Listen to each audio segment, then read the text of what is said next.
Hello दोस्तों, आप सभी लोग कैसे हैं? उम्मीद करते हैं कि आप सभी लोग स्वस्थ होंगे। चलिए आज हम बात करेंगे डीएलएड द्वितीय सेमेस्टर। ठीक है, विषय जो आपका है वर्तमान भारतीय समाज और प्रारंभिक शिक्षा। ध्यान देना दोस्तों, इसी में सबसे ज्यादा बैक लगता है। तो चलिए मैं इसी को भी अच्छे तरीके से मैं पढ़ा दूं, आप अच्छे से पढ़िए। ठीक है, जिससे आपको इस सब्जेक्ट में दिक्कत की कमी न होने पाए। तो देखिएगा, पहला जो क्वेश्चन है, किसने शिक्षा को त्रिमुखी प्रक्रिया माना है?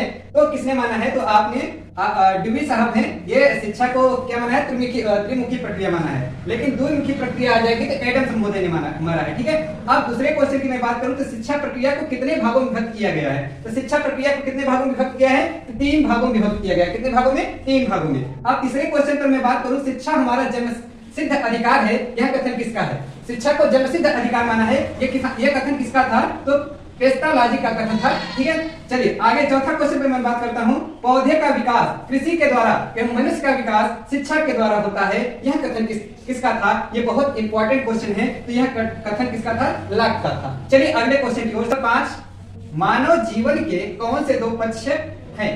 तो प्रथम शारीरिक, द्वितीय सामाजिक और सांस्कृतिक है। ठीक है, बहुत प्यारा सा क्वेश्चन है, एग्जाम में पक्का है।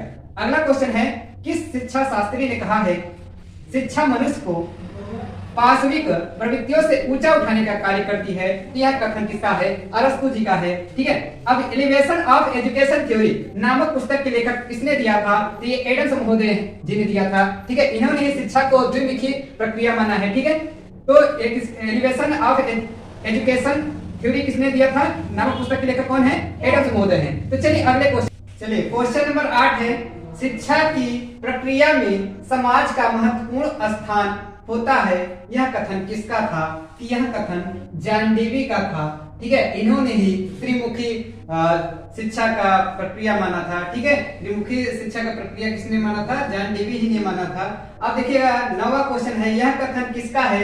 कि शिक्षा वह प्रक्रिया है जिसके द्वारा बालक की जन्मजात शक्तियां बाहर प्रकट हो सकती है।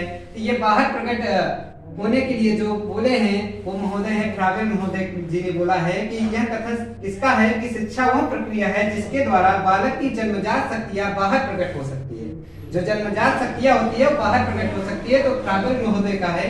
ठीक है, अगला है, समाज सेवा से ही आत्मा का विकास होता है, यह कथन किसका है?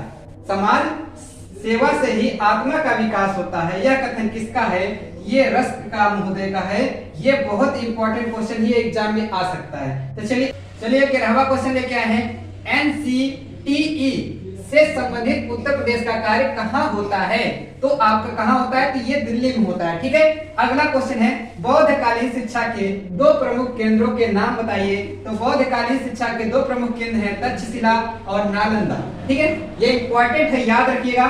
ठीक है, मूल्य पूरक शिक्षा के उद्देश्य बताइए। मूल्य पूरक शिक्षा क्या होता है? एक सुखद एवं समृद्ध भारतवर्ष का निर्माण करना होता है। ठीक है, भारतवर्ष का क्या करना होता है? निर्माण करना होता है। अगला क्वेश्चन में बात करूं 14वां, तो भारतीय शिक्षा का महाअधिकार पत्र किसे कहा जाता है? जो भारतीय शिक्षा का महाअधिकार पत्र होता है किसे कहा जाता है? तो ये किसे कहा जाता है? उड के घोषणा पत्र को कहा जाता है। किसको? उड के घोषणा पत्र को कहा जाते हैं। पर्यावरण शब्द किन 2 शब्दों से मिलकर बना है? तो आप देख सकते हैं पर्या प्लस वरण, जिसका अर्थ होता है चारों ओर का वातावरण। ठीक है, अगला क्वेश्चन है 16वां क्वेश्चन है, राष्ट्रीय बाल श्रम नीति कब घोषित किया गया? ये इंपॉर्टेंट क्वेश्चन है। ठीक है, ये आ सकता है एग्जाम में। राष्ट्रीय बाल श्रम नीति कब घोषित किया? तो 2009 में किया गया था। ठीक है, अगला क्वेश्चन है, शिक्षा का निस्संदन सिद्धांत किसने दिया? तो ये मैकाले साहब हैं, इन्होंने ही दिया था। अगला क्वेश्चन है, प्लेटो की कोई एक प्रमुख रचना का नाम लिखिए। तो मैंने 2 लिख दिया, द रिपब्लिक और द लॉज। ठीक है, ये आपका 2 है। ठीक है, इनकी प्रमुख 2 रचनाएं हमने लिखा है। ठीक है, इसमें से कोई भी एक लिखने के लिए ही आएगा। चलिए अगले क्वेश्चन। चलिए क्वेश्चन नंबर 19 पर आते हैं, आदर्शवादी शिक्षा की कितनी विधियां हैं? तो आदर्शवादी शिक्षा की 8 विधियां हैं, याद करना, एग्जाम में पक्का ही आएगा। चलिए अगले नंबर पर चलते हैं, 20वां क्वेश्चन पर, प्रकृतवाद ने ज्ञान प्राप्ति के लिए किसने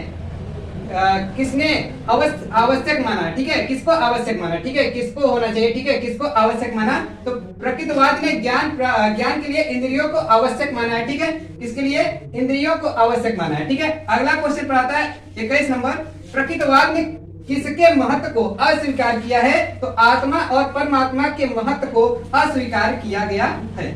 अगला है, 22 नंबर क्वेश्चन, प्रकृतिवाद के कितने रूप माने गए हैं? तो प्रकृतिवाद के 3 रूप माने गए हैं। अगर वीडियो अच्छा लगे तो लाइक, सब्सक्राइब एंड शेयर जरूर करिएगा।